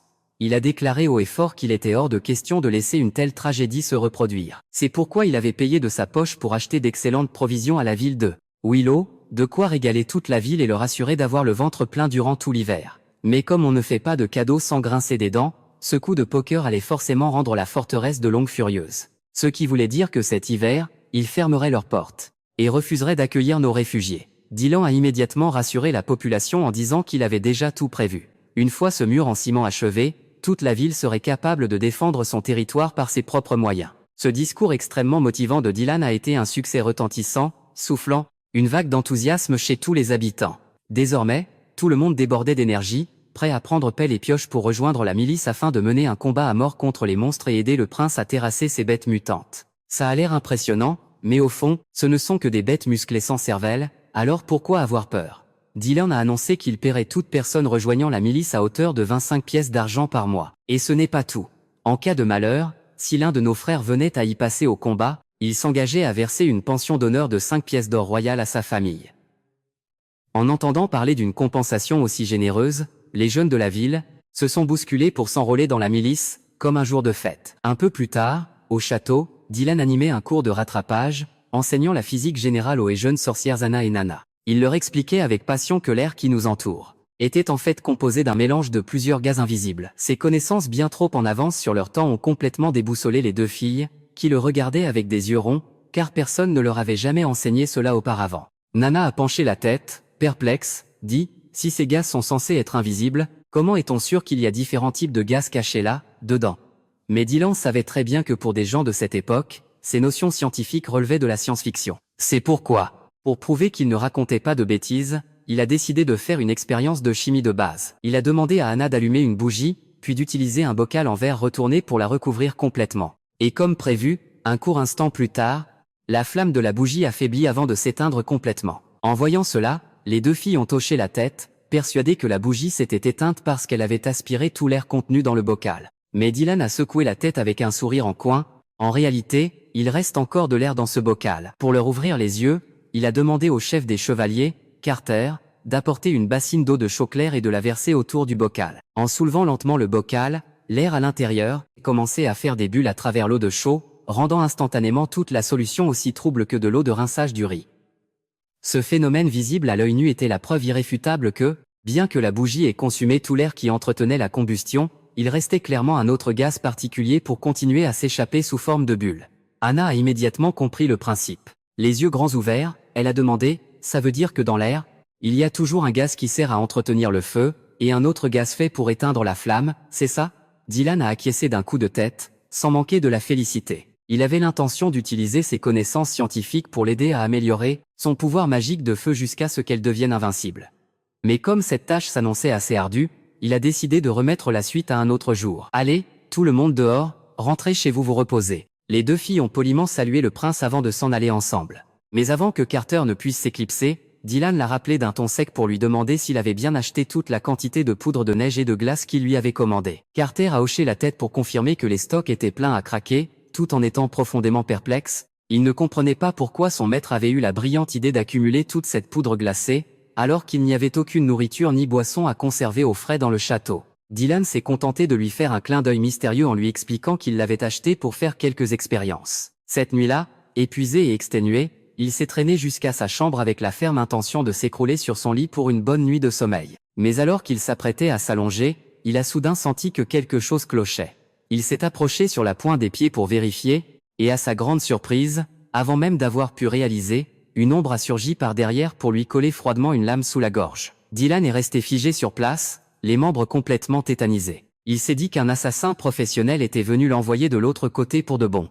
Pourtant, la seconde d'après, il a été stupéfait de voir la femme relâcher son emprise, ranger sa dague et lui dire doucement qu'elle n'avait aucune intention de lui faire du mal. Dylan a immédiatement reculé d'un bond pour garder ses distances, restant sur ses gardes à 100%. Mais en y réfléchissant bien, si elle avait vraiment voulu lui faire la peau, il aurait déjà passé l'arme à gauche depuis bien longtemps. Pourquoi aurait-elle baissé son arme alors? Il a donc décidé de changer de tactique et de tâter le terrain. Il s'est raclé la gorge et a demandé « Quel est ton nom ?» La femme a répondu d'un ton détaché « Rossignol ». Ce nom poétique ne lui donnait pas vraiment d'informations utiles. C'est alors que son regard s'est posé sur le symbole en forme de flocon de neige brodé sur sa cape. Il a immédiatement reconnu l'emblème de l'association de coopération des sorcières. Ce qui signifiait que cette mystérieuse Rossignol face à lui était une véritable sorcière. Rossignol a été profondément surprise, ne s'attendant pas à ce que le prince de ce trou paumé, qu'un type comme lui s'y connaisse autant sur leur association. Mais en y réfléchissant bien, c'est tout à fait logique. Quand on voit ses exploits complètement dingues ces derniers jours, on comprend vite que ce gars-là n'est pas un rigolo. D'ailleurs, elle en profite pour le remercier chaleureusement d'avoir si bien pris soin de ses deux petites sœurs, Anna et Nana. Dylan sursaute, le fait qu'il cache Anna et Nana dans son château était un secret d'État, et pourtant, cette fille est au courant de tout, dans les moindres détails. En réalité, il y a une semaine, Rossignol est arrivé dans cette ville après avoir entendu dire qu'une sorcière allait être brûlée vive. Mais après s'être infiltrée discrètement pour enquêter, elle a découvert avec stupeur que la prétendue sorcière brûlée vive n'était en fait qu'un bouc émissaire, et qu'Anna était toujours belle et bien vivante. Juste après, elle a aussi découvert par hasard le pouvoir magique de guérison de Nana. Dylan plisse les yeux d'un air méfiant et l'interroge. « Alors comme ça, tu as espionné toute ma vie privée en secret pendant une semaine entière ?» Rossignol ne daigne même pas répondre directement. À la place, elle s'approche de lui en glissant et lui propose mine de rien de s'asseoir sur le lit pour discuter tranquillement. Voyant qu'elle ne dégage aucune intention meurtrière, Dylan se résigne à s'asseoir. Cela surprend énormément Nancy face à l'audace de ce prince. À notre époque, n'importe quel homme ordinaire prendrait ses jambes à son cou rien qu'en entendant le mot sorcière, ou serait paralysé par la peur. Et pourtant, ce jeune homme reste totalement de marbre, assis à côté d'elle sur le lit comme s'ils étaient de vieux amis. Mais bon, Dylan balaie ces détails d'un revers de main et lui ordonne d'un ton ferme d'en venir enfin au fait. C'est alors que Nancy affiche un sourire des plus charmeurs. Elle lui confirme qu'elle l'a bel et bien surveillé 24 heures sur 24 et 7 jours sur 7 toute la semaine passée. Absolument toutes les combines qu'il a préparées jusqu'ici ont été percées à jour par la jeune femme. Dylan lui demande pourquoi elle a décidé de se montrer alors qu'elle était si bien cachée. Elle lui révèle alors qu'elle vient de voir la chef des servantes se faufiler dans sa chambre pour verser du poison dans son verre d'eau. Dylan est sous le choc, mais il se dit que Nancy n'aurait aucun intérêt à lui mentir. Il prend donc la peine de la remercier. Nancy lui répond qu'il n'y a pas de quoi, elle a fait ça pour lui rendre l'appareil, puisqu'il protège Anna et Nana. Cependant, elle exige de ramener les deux filles à l'association des sorcières. Dylan lui demande pourquoi, arguant qu'il les traite sur un pied d'égalité et qu'il leur verse un bon salaire. Nancy reconnaît sa générosité, mais elle insiste sur le fait qu'il ne pourra jamais les aider à trouver la montagne sacrée. Si de simples humains découvraient leur existence, les conséquences seraient désastreuses. Dylan devine alors, l'association cherche la montagne sacrée dans les environs, c'est ça, et Nancy ne cherche pas à le nier. Il refuse alors catégoriquement de la laisser partir avec elle. Les mois des démons approchant à grands pas, envoyer 2 enfants dans la montagne en ce moment serait de la folie. À la place, il lui propose de ramener toutes les sorcières de l'Alliance à la cité de Blackwater pour y passer l'hiver, avant de reprendre les recherches au printemps. Nancy est profondément surprise, mais elle refuse. C'est impossible, car le jour de l'éveil d'Anna approche. Chaque année, à la date anniversaire de l'éveil de leur pouvoir magique, les sorcières doivent endurer des souffrances atroces, le sang suintant de leur peau et les yeux exorbités. Si elles tiennent bon pendant une semaine entière, elles s'en sortent. Sinon, leurs organes fondent et elles meurent dans une agonie insoutenable. Son association dispose d'un moyen d'augmenter les chances de survie. À cette terrible épreuve, c'est pourquoi elle doit absolument emmener Anna pour sa propre sécurité. Dylan, à court d'arguments, décide de capituler et accepte de l'accompagner. C'est alors qu'elle utilise sa magie pour s'évanouir dans les airs sous ses yeux, avant de le suivre discrètement jusqu'à la chambre d'Anna. Dylan et Nancy expliquent alors toute la situation à la jeune fille. Celle-ci comprend leurs intentions mais refuse catégoriquement de s'en aller, voire affirme qu'elle surmontera cette épreuve par sa seule force de volonté. Devant une telle détermination, Nancy refuse de la forcer et finit par céder. Elle décide même de rester sur place afin d'optimiser au maximum les chances de survie d'Anna, tout en acceptant la proposition de Dylan de planifier le rapatriement de toutes les sorcières à la cité de Blackwater pour y passer l'hiver. Le lendemain matin, à l'heure du réveil de Dylan, les servantes s'activent pour faire le ménage comme d'habitude. Pourtant, Tia manque à l'appel. Bien décidé à lui faire cracher le morceau sur sa tentative d'empoisonnement, Dylan ordonne de la capturer vivant. Pas de chance, Noah vient lui annoncer que Tia a trouvé la mort ce matin même en sautant d'un balcon. Tous les plans d'interrogatoire de Dylan tombent ainsi à l'eau. Un peu plus tard, Nancy apparaît dans la pièce. Dylan lui demande si c'est elle qui l'a tué, mais elle s'en défend. À l'origine, elle voulait simplement l'aider à appréhender la coupable, mais Tia avait caché une capsule de poison dans sa dentition. Dès qu'elle a vu Nancy surgir, elle l'a avalée pour se suicider. Nancy a ensuite dû maquiller la scène de crime en accident pour éviter d'éveiller les soupçons. Dylan choisit de la croire et lui demande si elle a réussi à découvrir le mobile derrière cette tentative de meurtre. Nancy lui tend alors un bout de papier détaillant toute l'affaire. Tia faisait l'objet d'un chantage et avait été contrainte de commettre cet assassinat pour sauver sa petite sœur, retenue en otage. À bien y réfléchir, Dylan comprend que seuls des membres de la famille royale pourraient avoir un tel intérêt. En clair, l'un de ses propres frères et sœurs en a après sa vie. Peu après, Baron et Carter sont convoqués auprès de Dylan pour mettre au point la stratégie de défense. À cause du minerai de fer qui a été bradé à moitié prix, ils n'ont pu en tirer qu'environ 200 pièces d'or royal. Sur cette somme, plus de 100 pièces ont déjà été englouties dans l'achat de matériaux de construction, si bien qu'il n'en reste que 90. Un budget dérisoire alors que Dylan recrute activement des miliciens, ce qui l'oblige à mettre la main à la poche en utilisant ses propres économies pour combler le manque à gagner. De plus, ils font face à d'énormes difficultés pour entraîner ces hommes, car des personnes n'ayant jamais tenu une épée n'ont absolument aucune chance de survivre sur un champ de bataille. Noah propose alors d'aller demander de l'aide au comte Boris. Dylan se doute bien que le vieux noble n'en fera rien, mais face à l'extrême naïveté du jeune chevalier qui lui jure sur ses grands dieux que le comte est un homme bon, il finit par céder et accepte. Ravi, Noah s'empresse d'aller organiser l'entretien. Pendant ce temps, Dylan se rend auprès d'Anna pour l'épauler dans ses séances d'entraînement. Il aligne 2 plaques de métal et lui demande de concentrer toute la puissance de sa flamme sur un seul et unique point. Après de nombreux efforts, Anna parvient enfin à condenser sa flamme jusqu'à ce qu'elle devienne bleue, dégageant une chaleur extrême. Guidée par Dylan, elle réussit à souder parfaitement les 2 morceaux de métal.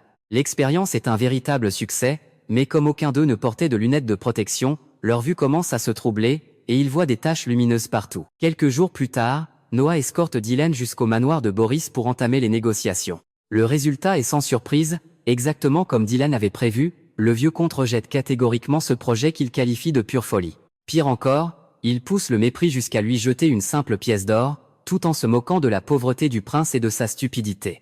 Noah bout de rage devant une insolence aussi flagrante, nhưng Dylan lập tức trấn an hắn vì không muốn làm ầm ĩ lên ở đây.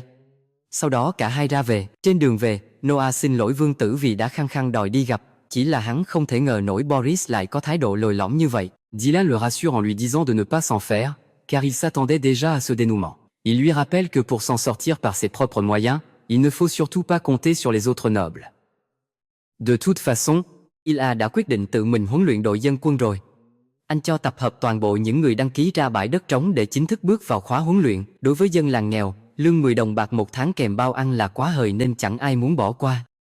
Ils s'imaginent qu'ils sont juste là pour servir de faire valoir aux chevaliers, et non pour être envoyés en première ligne au casse-pipe. Ils se conseillent donc discrètement de prendre la fuite si la situation devient trop dangereuse. 2 jeunes recrues affirment même avec assurance qu'ils courent bien plus vite que Vanner, et que s'il y a un pauvre bougre qui doit y passer, ce sera sûrement lui. Mais l'un d'eux le taquine. Si jamais il lui arrivait malheur, que deviendrait sa jolie fiancée de la taverne? Ce dernier réplique d'un ton fort qu'il n'est pas prêt de se laisser tuer. Après tout, s'il a rejoint l'armée cette fois-ci, c'est uniquement pour économiser de quoi demander Selima en mariage l'année prochaine. C'est à ce moment précis que Dylan s'avance d'un pas tranquille, faisant aussitôt taire la foule impatiente d'écouter son discours. Le prince commence par remercier chaleureusement les habitants pour leur courage à s'être engagés dans la milice de la cité de Blackwater. Il leur annonce qu'ils vont devoir suivre un entraînement spécial intensif en vue de la bataille qui approche.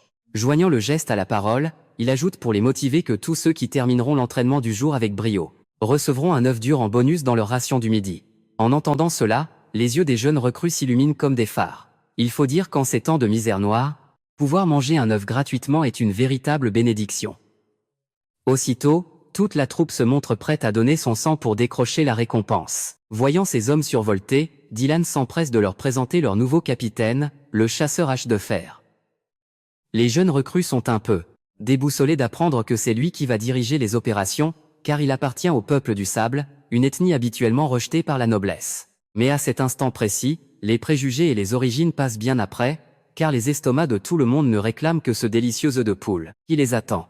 Au départ, l'exercice semble plutôt facile, puisqu'il s'agit simplement de rester au garde, à vous pendant une demi-heure. Pourtant, rester planté là, en plein cagnard, sans bouger d'un cheveu, s'avère être un véritable calvaire. Pourtant, portés par la force de leur volonté et l'espoir d'obtenir cet œuf, ils relèvent brillamment le défi en restant immobiles pendant 30 minutes. Juste après, toute la troupe court se réfugier à l'ombre d'un grand arbre pour souffler et savourer sa récompense. Chacun d'eux est aux anges, car la plupart des pauvres de la région n'avaient pas mangé d'œufs depuis plus d'un an. De loin, le chef des chevaliers, Noah, observe la scène d'un œil particulièrement dédaigneux, affichant ouvertement son mépris, persuadé que cette bande de bouseux ne sera jamais bonne à rien.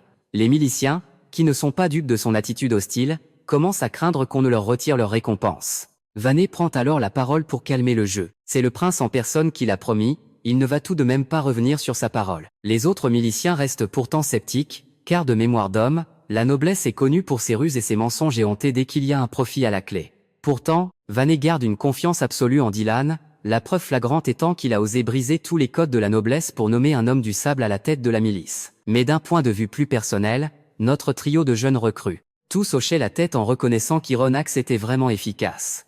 Tout le monde enviait sa musculature impressionnante. Alors qu'ils étaient en train de bavarder, ils ont tous sursauté en voyant Noah revenir tranquillement. Toute la troupe s'est empressée de se lever pour écouter les ordres qu'il apportait. Il se racle la gorge et annonce que le prince Dylan est très satisfait, car toute l'équipe a brillamment réussi l'entraînement du matin. Et comme promis, chacun recevra un œuf en bonus pour le déjeuner. En entendant ça, les soldats sont fous de joie et poussent des cris de victoire. Mais ce n'est pas tout, la deuxième étape de l'entraînement va commencer.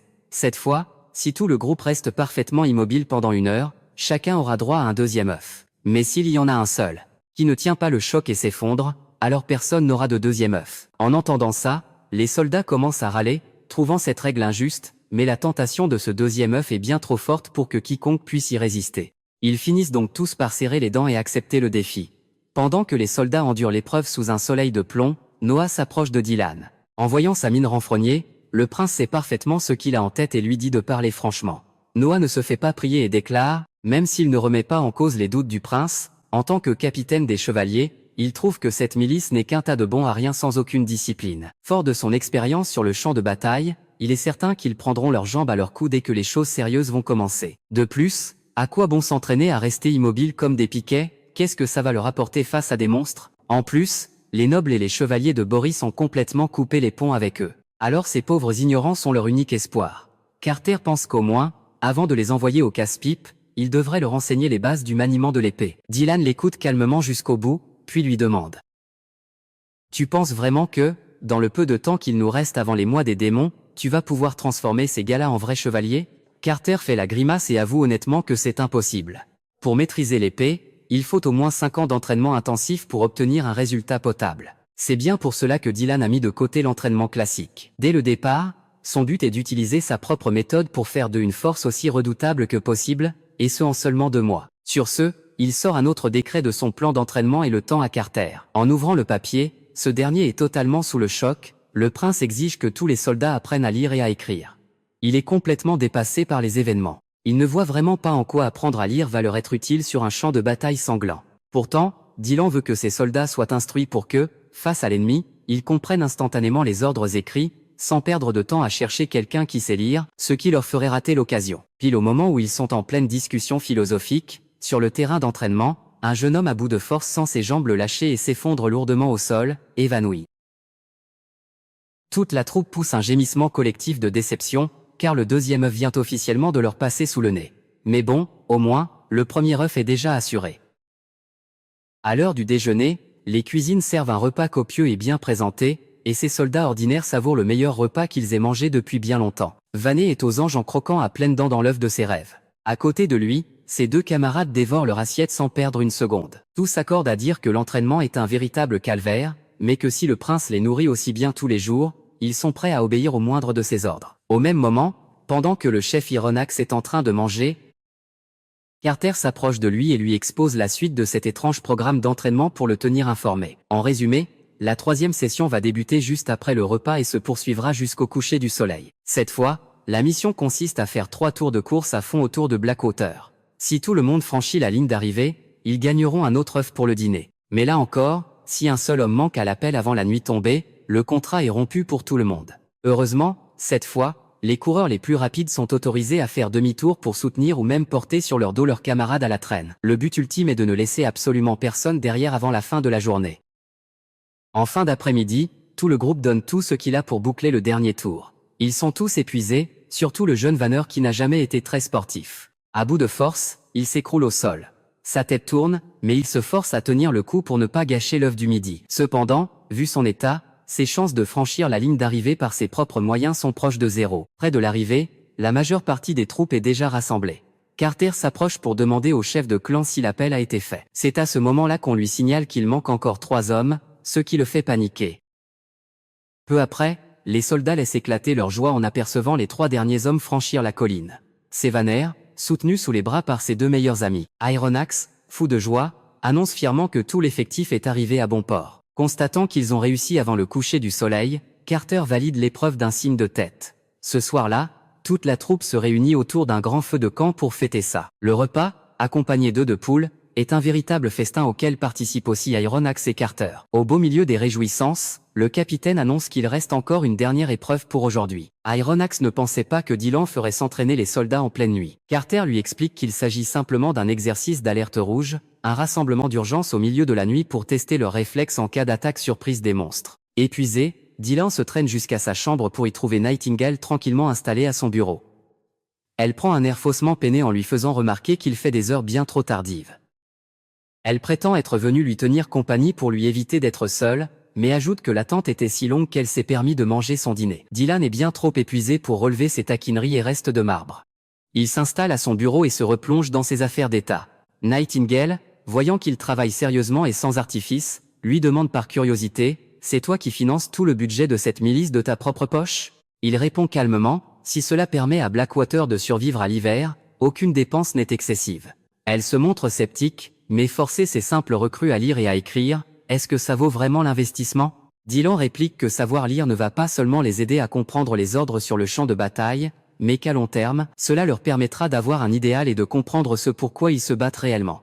Nightingale a un petit rire moqueur. Ils se sont engagés uniquement pour la nourriture et pour tes œufs de poule, quel idéal de pacotille. Pour l'instant, c'est vrai, mais Dylan est convaincu que lorsque le territoire s'agrandira et se développera, leur mentalité changera d'elle-même. C'est pourquoi il veut qu'ils s'y préparent dès aujourd'hui. Il en profite pour lui demander ce pourquoi elle et ses compagnes de l'association des sorcières se battent au fond. Elle devient pensive, puis admet honnêtement. Pour l'instant, nous luttons simplement pour survivre au jour le jour, nous n'avons pas le temps de penser à des choses aussi lointaines. Dylan passe ainsi une nuit blanche complète à travailler.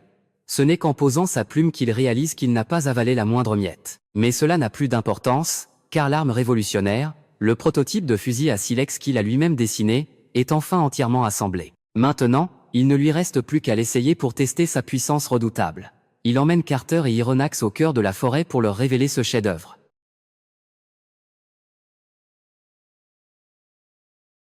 Il leur explique que c'est une arme de sa propre invention, forgée par l'artisan de la ville. Pour la faire fonctionner, il suffit de la charger avec un peu de cette poudre à canon qu'il a lui-même préparée durant la nuit. Ses 2 compagnons restent perplexes, ne comprenant pas grand-chose à son charabia. Dylan leur montre rapidement comment introduire la poudre dans le canon, puis y glisser la balle de plomb.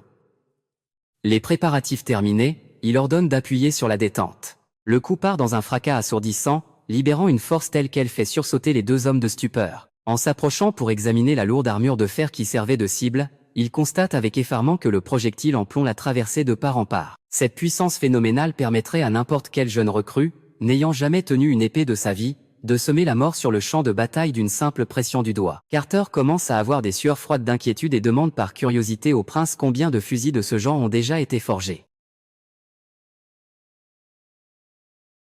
Dylan répond avec détachement. Pour l'instant, nous n'en avons que 2.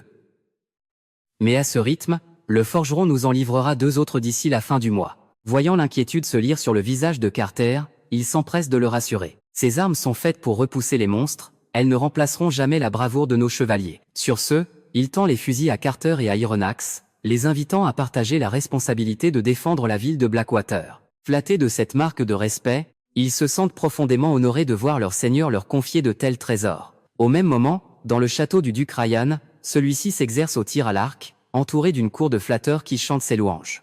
Ayant appris de sources sûres que Dylan s'était récemment rendu chez Boris, Ryan plisse les yeux et demande s'il s'est passé quelque chose. Son interlocuteur s'avance précipitamment pour lui expliquer, ce gamin de Dylan est venu supplier qu'on lui prête des chevaliers pour défendre sa ville, mais Boris a bien sûr refusé de lever le petit doigt. Ryan demande alors, qu'est-ce que ce morveux est en train de fabriquer là-bas en ce moment? D'après les rapports des espions envoyés par Boris, la muraille de Blackwater est sur le point d'être achevée. Il paraîtrait qu'il a utilisé un mystérieux liquide magique pour faire avancer les travaux à une vitesse phénoménale.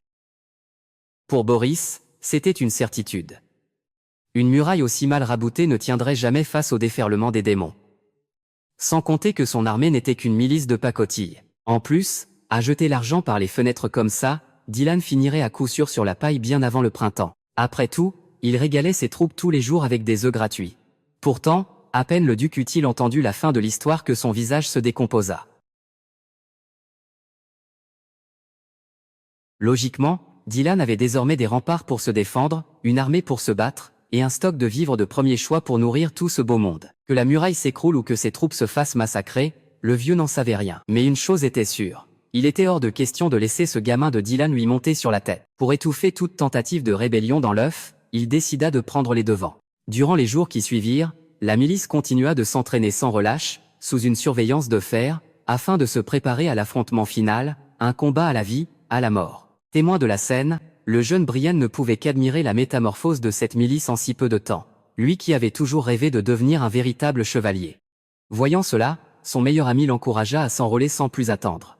Avec son niveau et son talent, il allait forcément se faire remarquer et s'attirer les faveurs du prince. Quelque temps plus tard, Brian et ses compagnons furent soudainement convoqués à une réunion. Il s'agissait d'un entretien secret avec de grandes figures de la noblesse locale. Ils arrivèrent avec un contrat juteux sous le bras, sachant pertinemment qu'un ambitieux comme Brian ne pourrait pas refuser. L'un d'eux révéla même que son propre oncle était le bras droit du duc. Il suffisait que son oncle tire quelques ficelles en coulisses pour que Brian soit adoubé chevalier sur le champ. Mais à une condition. Qu'il les aide d'abord à accomplir une petite mission. En fait, le duc Ryan ne supportait plus du tout l'insolence affichée par Dylan ces derniers temps. Il voulait donc donner une petite leçon au prince pour lui rappeler qui était le véritable maître de Blackwater. En entendant cela, Gray, le meilleur ami de Brian, changea immédiatement de couleur, et demanda, paniqué, vous préparez un attentat contre le prince? Les autres s'empressèrent de nier d'un geste de la main. Même pour tout l'or du monde, ils n'oseraient pas aller aussi loin. Même si Dylan était le paria de la capitale, il avait toujours du sang royal dans les veines. Toucher à un seul de ses cheveux reviendrait à condamner toute leur lignée à la peine de mort. À ce jeu-là, même le duc Ryan ne pourrait pas les sauver. C'est pourquoi ils avaient décidé de s'en prendre à une autre cible. Pour l'instant, la clé de voûte du plan de Dylan était ce fameux stock de vivres de premier choix qu'il venait d'accumuler. Si cette réserve partait en fumée, laissant la population sans la moindre miche de pain à se mettre sous la dent, Dylan se retrouverait acculé, et se retrouverait contraint de fuir à toutes jambes, traînant toute la ville derrière lui vers la forteresse de Long pour mendier de la nourriture pendant l'hiver. À ces mots, Gray fut pris d'une rage noire. Il savait pertinemment que la forteresse de Long ne leur ferait jamais la charité, et qu'ils seraient condamnés à mourir de faim. Mais ces parasites se moquaient bien des vies humaines, trop occupés à courir après les belles promesses de la forteresse de Long. S'ils réussissaient à réduire le dépôt de céréales en cendres, ils seraient accueillis là, bas pour s'y installer et mener une vie de château jusqu'à la fin de leur jour. Seulement voilà. Les réserves étaient sous haute surveillance au cœur même du château du prince. Comment comptait-il s'y introduire en douce? Le meneur afficha un sourire perfide et répondit, c'est justement pour ça que Brian est là. Il savait qu'il connaissait sur le bout des doigts l'emplacement d'un vieux puits abandonné, dont le tunnel menait directement aux canalisations souterraines du château. En passant par là, il était d'une facilité déconcertante de s'introduire à l'intérieur à l'insu de tous. Gray se leva d'un bond et leur cracha au visage qu'il ne comptait absolument pas participer à leur coup fourré. Un chevalier se bat pour la justice, il ne s'abaissera jamais devant un tyran ni ne sacrifiera des milliers d'innocents pour s'enrichir sur leur dos. À ses côtés, Brian acquiesça vigoureusement, partageant à 100% l'avis de son ami. Mais au moment même où Gray se retourna pour lui dire de partir, un drame se produisit. Eric, qui se tenait derrière lui, sortit froidement une dague et lui asséna un coup mortel en plein dos. La seconde d'après, Gray s'effondra et rendit son dernier soupir dans les bras de Brian. Eric afficha un sourire triomphant, lança un regard noir à Brian à lui glacer le sang, et déclara « Tu n'as plus le choix, mon pote. Nous sommes largement supérieurs en nombre. Si tu ne nous sers pas de guide sagement, tu iras manger les pissenlits par la racine aux côtés de ton pote. » Brian jeta un coup d'œil autour de lui, conscient qu'il lui était impossible de briser l'encerclement tout seul. Face à ce dilemme, il dut se résigner à hocher la tête et à guider la bande d'Eric jusqu'au puits secret. Tout au long du chemin, l'esprit de Brian était un véritable chaos. Rongé par les remords, il repensa à ce rêve de chevalerie qu'il avait juré de réaliser avec Gray, tout venait de partir en fumée par la seule cupidité d'Eric. La douleur était immense, mais il savait très bien qu'il ne faisait pas le poids pour riposter maintenant, et qu'il devait serrer les dents, subir en silence et attendre le moment idéal pour se venger. Après une longue traversée dans les égouts sombres, la bande finit enfin par remonter à la surface, dans un coin isolé de la cour du château. À peine sorti de la margelle du puits, le regard de Brian se posa sur une étrange machine au milieu de la cour, un engin qu'il n'avait jamais vu de toute sa vie. Voyant Brian hébété, Eric lui colla une gifle pour le réveiller, lui intimant l'ordre de rester concentré au lieu de regarder partout. Il ordonna ensuite à tout le monde de marcher à pas de loup, et de ne faire aucun bruit pour ne pas donner l'alerte. Sachant que Brian avait déjà l'habitude de circuler dans le château, il pointa sa dague sur lui pour le forcer à indiquer l'emplacement précis des réserves. Brian supposa que les vivres devaient logiquement se trouver près des cuisines. S'il ne se trompait pas, ils devaient être stockés dans la cave souterraine, juste en dessous du sol de la cuisine. Eric acquiesça d'un signe de tête et lui ordonna de guider la marche. C'est ainsi que la troupe se faufila discrètement à travers les couloirs du château, parvenant à atteindre les cuisines, pour ensuite s'enfoncer à tâtons dans l'obscurité de la cave. Mais, au moment précis où ils allaient atteindre les réserves, la lueur d'une torche fixée au mur vint frapper de plein fouet les yeux d'Eric, le désorientant une fraction de seconde. Rapide comme l'éclair, Brian saisit cette occasion en or. Rassemblant toutes ses forces, il se dégagea et se jeta sur le garde de tête, l'envoyant valser au bas des escaliers de la cave. Le temps qu'Eric et ses complices reprennent leurs esprits et se ruent en bas avec leurs épées, Brian avait déjà éliminé le garde et tenait fermement l'épée qu'il venait de lui dérober. Cette fois, il était prêt à se battre jusqu'au bout face à la bande d'Eric. 4 complices se ruèrent aussitôt, lames au clair, dans la cave pour encercler Brian. Seul le mystérieux individu encapuchonné de noir restait immobile en retrait, observant la scène.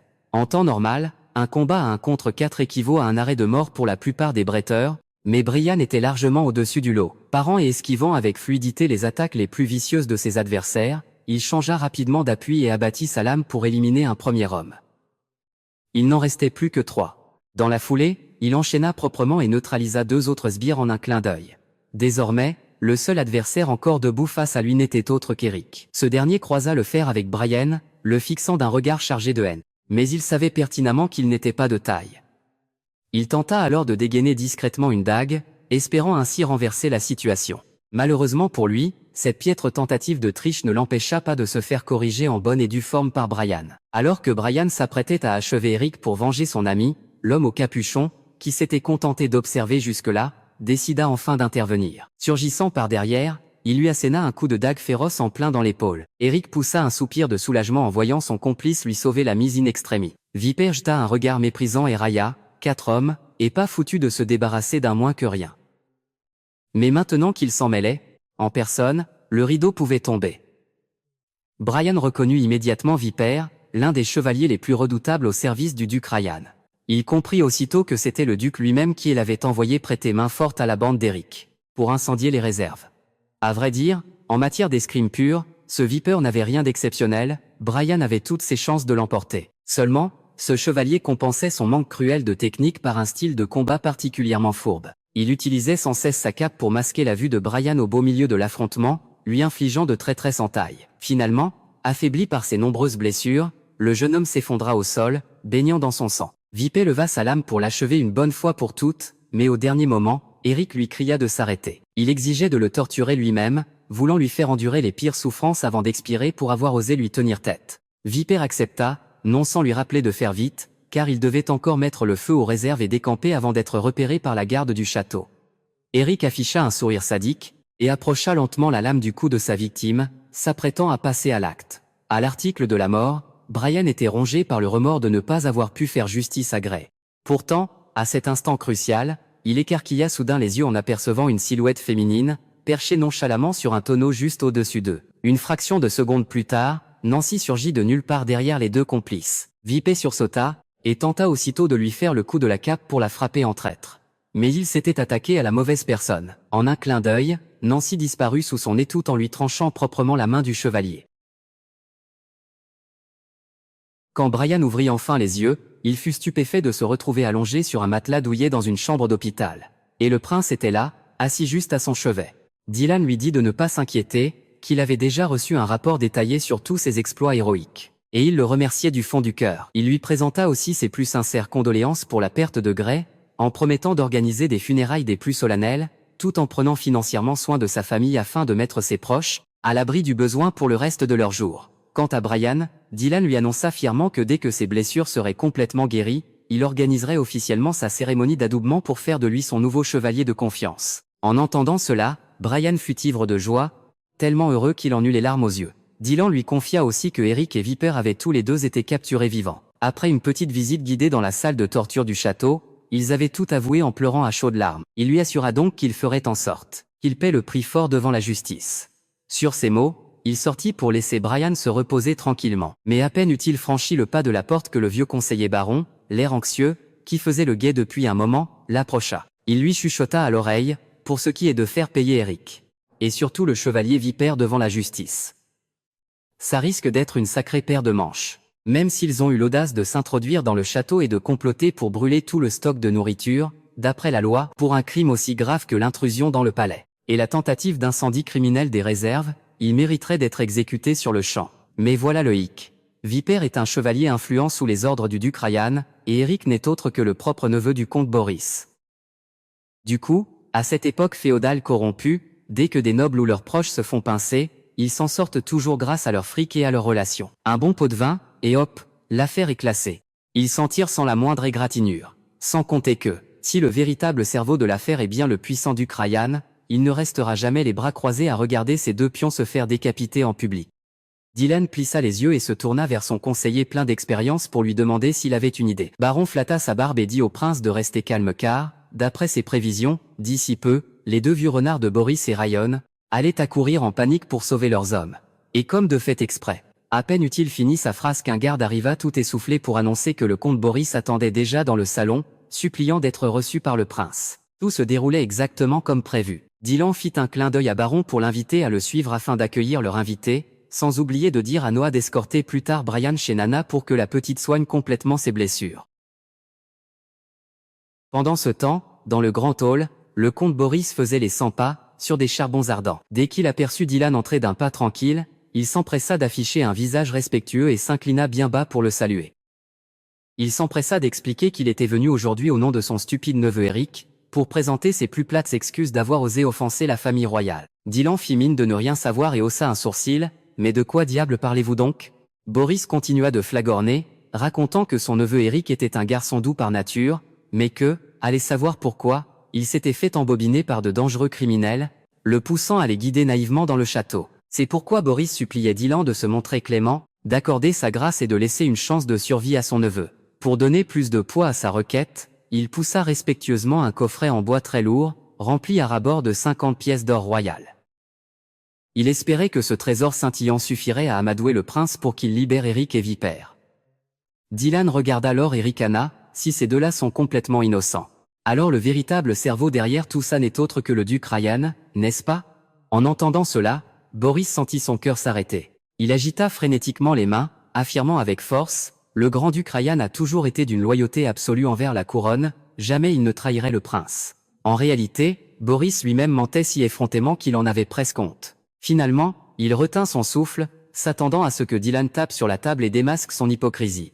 Mais contre toute attente, le prince se contenta d'afficher un doux sourire et déclara « Puisque vous me le garantissez, je choisis de faire une confiance absolue à la loyauté du duc Ryan. » Pendant un court instant, Boris poussa un soupir de soulagement, se disant « Ce gamin n'est qu'un bleu après tout. Il va sûrement empocher l'argent et relâcher les prisonniers. » Mais il n'eut même pas 3 secondes pour se réjouir que Dylan lui asséna un coup de massue, si le duc Ryan est tout à fait innocent. Cela signifie que cette tentative d'incendie criminel des réserves a été entièrement orchestrée par Viper et Eric seuls, et qu'ils doivent en assumer l'entière responsabilité légale. Or, selon la loi royale, ce crime est passible de la pendaison. Boris resta bouche bée, incapable de répliquer, car il venait de creuser lui-même la tombe de son propre neveu avec sa déclaration d'avant. Sans vergogne, il s'effondra à genoux, suppliant Dylan en pleurant de reconsidérer sa décision. Mais enfin, quand un noble commet un crime, il y a toujours un moyen de payer une rançon pour racheter sa vie. Cependant, le prince ne se laissa pas fléchir et déclara froidement: cette loi de pacotille n'a aucune valeur à Blackwater. De plus, en sa qualité de juge de la ville, il ordonna à Boris d'assister en personne à l'exécution pour voir de ses propres yeux toute la mise à mort de son cher neveu. Le lendemain matin, Dylan fit annoncer haut et fort toute la vérité à la population. Peu après, un grand échafaud fut dressé, et les deux coupables furent officiellement conduits à la potence. Pendant ce temps, le vieux comte Boris ne pouvait que regarder, impuissant et fou de rage, sans pouvoir lever le petit doigt. Ce soir-là, alors que Dylan profitait de la brise sur le balcon du château, Nightingale surgit soudainement derrière lui. Il se tourna vers elle et la remercia chaleureusement pour son incroyable intervention la dernière fois. Si ce stock de nourriture avait vraiment brûlé, il se serait retrouvé dans une impasse totale, sans savoir comment faire survivre la ville pendant l'hiver. Il ne put s'empêcher d'admirer ses compétences de combat au corps à corps qui étaient si impressionnantes. Nightingale sourit doucement: en réalité, je ne suis pas si forte que ça. J'ai juste quelques notions de combat pour me défendre, avec un peu de pouvoir magique de sorcière pour me donner l'avantage. Mais elle avait beau se montrer modeste, du point de vue d'un recruteur moderne, Dylan voyait en elle la perle rare. Il lui proposa donc immédiatement de l'engager comme chef de sa garde personnelle, car il savait pertinemment que d'autres sales tentatives d'assassinat de ce genre allaient se reproduire à l'avenir. Pour la motiver davantage, il lui fit miroiter des conditions de travail révolutionnaires pour l'époque. Un salaire mirobolant, une semaine de 5 jours avec 2 jours de repos le week-end, mais aussi des congés payés annuels et bien d'autres concepts de luxe dont ce monde antique illettré n'avait jamais entendu parler. C'est la fin de cet épisode. Si vous avez aimé, n'oubliez pas de laisser un j'aime et de vous abonner pour ne rien rater des prochains épisodes. Merci infiniment à tous.